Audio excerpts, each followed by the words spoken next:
नमस्कार, सत्यहिंदी.com में आपका स्वागत है। एक नजर अब तक की सुर्खियों पर। अभिनेता अक्षय कुमार हर रोज गोमूत्र पीते हैं। उन्होंने खुद ये स्वीकार किया है।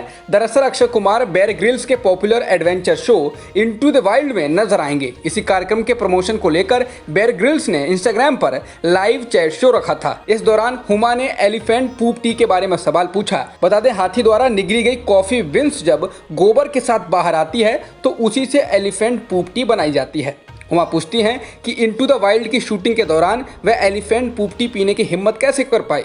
इसी के जवाब में अक्षय कुमार ने कहा कि मैं चिंतित नहीं था, मैं इतना ज़्यादा उत्सुक था कि चिंता हो भी नहीं सकती थी। आयुर्वेदिक कारणों से मैं हर रोज़ गोमूत्र पीता हूँ, इसीलिए मुझे कोई दिक्कत नहीं थी।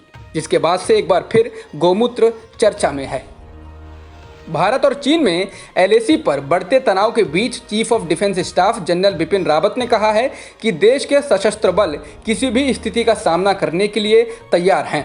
रक्षा मामलों की संसदीय समिति के सामने पेश होते हुए सीडीएस ने यह बात कही। गौरतलब है कि चीनी सैनिकों द्वारा उकसाने वाले कदम के चलते एलएसी के आसपास इस समय तनाव की स्थिति बनी हुई है।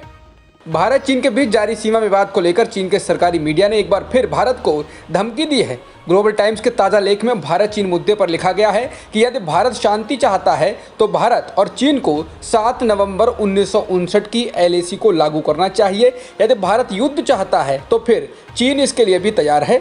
देखते हैं कि कौन सा देश दूसरे देश को मात देता है।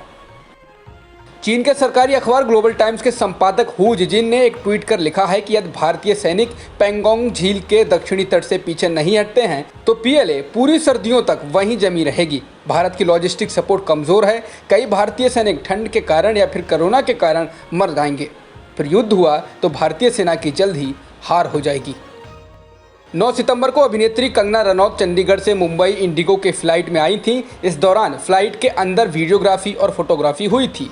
अब इसको लेकर नागर विमानन महानिदेशालय यानी डीजीसीए ने इंडिगो एयरलाइन से रिपोर्ट मांगी है। फ्लाइट में सोशल डिस्टेंसिंग के उल्लंघन को लेकर रिपोर्ट मांगी गई है। डीजीसीए के एक अधिकारी ने बताया कि हमने ऐसे कुछ वीडियो देखे हैं जिसमें मीडिया कर्मी फ्लाइट में एक दूसरे से बहुत सटकर खड़े हुए थे। ये सुरक्षा और सोशल डिस्टेंसिंग के नियमों के उल्लंघन की तरह है। कंगना और महाराष्ट्र सरकार के बीच गहराते विवाद को लेकर अब कंगना रनौत ने सोनिया गांधी को निशाने पर लिया है। उन्होंने सोनिया से कहा है कि वो अपनी सहयोगी पार्टी शिवसेना से संविधान का पालन करने को कहें। इसके अलावा कंगना ने एक अन्य ट्वीट में कहा कि सोनिया गांधी आपकी खुद की सरकार में एक महिला को परेशान किया जा रहा है और ऐसे में उनकी चुप्पी इतिहास में दर्ज होगी। बता दें, कंगना सुशांत सिंह राजपूत की मौत के बाद से ही चर्चाओं में बनी हुई हैं। शुरुआत में उन्होंने बॉलीवुड में वंशवाद को लेकर बड़े घरानों को आड़े हाथों लिया। इसके कुछ समय बाद उन्होंने मुंबई पुलिस को निशाने पर लिया और फिर शिवसेना और अब सोनिया गांधी। ड्रग मामले में रिया चक्रवर्ती की गिरफ्तारी के बाद अब बंगाल में राजनीतिक पार्टियों ने रिया के पक्ष में बयान देकर बंगाली राष्ट्रवाद को उभारने की कोशिश की है, जिससे आगामी चुनाव में बीजेपी को नुकसान हो सकता है। टीएमसी के राष्ट्रीय प्रवक्ता सौगता राय ने कहा कि रिया को बंगाली होने के कारण अदालत में उसका अपराध साबित होने से पहले ही निशाना बनाना शुरू कर दिया गया। इस नफरत भरे अभियान से एक बार फिर बंगालियों के प्रति बीजेपी की मानसिकता सामने आ गई है। इससे पहले प्रदेश कांग्रेस के नवनियुक्त अध्यक्ष अधीर रंजन चौधरी ने भी रिया का समर्थन किया और कहा था कि रिया के पिता सेना में अफसर रहकर देश की सेवा कर चुके हैं। रिया को बंगाली ब्राह्मण महिला बताते उन्होंने कहा था कि रिया के पिता को भी अपने बच्चों के लिए न्याय मांगने का अधिकार है। फिल्म अभिनेत्री रिया चक्रवर्ती की जमानत याचिका शुक्रवार को खारिज हो गई है। मुंबई की एक सत्र अदालत ने रिया और उनके भाई शौविक चक्रवर्ती की जमानत अर्जी पर गुरुवार को फैसला सुरक्षित रख लिया था। इस कारण रिया को गुरुवार रात को भी जेल में ही रहना पड़ा। फिल्म अभिनेत्री को मुंबई की भयाकुला जेल में रखा गया है।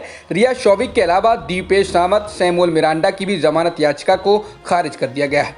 अब ये सभी लोग इस फैसले के खिलाफ बॉम्बे हाई कोर्ट जा रहे हैं। कोरोना वायरस संकट के बीच सुप्रीम कोर्ट ने शुक्रवार को देश में एम्बुलेंस के संचालनों को लेकर टिप्पणी की है। सर्वोच्च अदालत ने सभी राज्य सरकारों को निर्देश दिया है कि कोरोना संकट के कारण एम्बुलेंस के चार्ज में किसी तरह की बढ़ोतरी न की जाए। सुप्रीम कोर्ट में याचिका दायर की गई थी कि कोरोना संकट के वक्त एम्बुलेंस की संख्या बढ़नी चाहिए ताकि लोगों को मदद मिल सके।